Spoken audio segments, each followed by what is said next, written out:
Une guerre ne se perd pas toujours parce qu'une ville tombe. Elle peut se perdre bien avant, lorsque les auteurs qui le protègent disparaissent, une à une. Regardez bien la carte du site Kivu, particulièrement de Mwenga ainsi que Fizi. C'est que ces jours autour de Mwenga, Fizi, Minembwe dépassent largement la perte de quelques localités. Dans une guerre moderne, les villages ne sont pas seulement des points sur une carte. Ils sont souvent le porte d'accès aux hôtels, aux routes et aux axes logistiques. Chaque colline domine un itinéraire. Chaque itinéraire peut permettre le passage de renforts, de munitions, du carburant, de la nourriture, des évacuations sanitaires. Lorsque plusieurs positions stratégiques tombent successivement, le véritable danger n'est pas uniquement territorial. Vous voyez, le risque de voir les voies des ravitaillements se réduit progressivement jusqu'à placer les forces présentes dans une situation extrêmement difficile.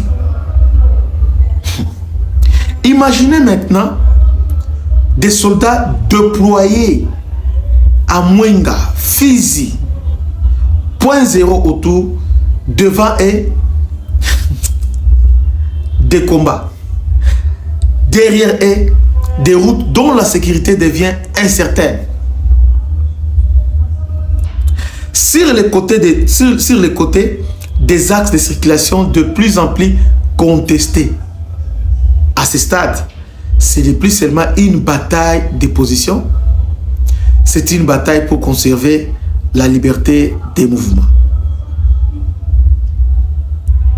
En stratégie militaire, celui qui contrôle les auteurs contrôle souvent, je dis bien souvent, le déplacement. Et celui qui contrôle le déplacement peut progressivement, je dis bien progressivement, imposer son rythme à l'adversaire. Vous voyez un peu ça? C'est pourquoi les cartes militaires racontent parfois une histoire que les communiqués ne disent pas encore. Désolé, la vraie question n'est pas donc uniquement quels villages ont changé les contrôles. Non. La véritable question est les axes permettant de soutenir les forces à Mwenga, Fizi, Uvira. Restent-ils pleinement ouverts ou sont-ils progressivement menacés?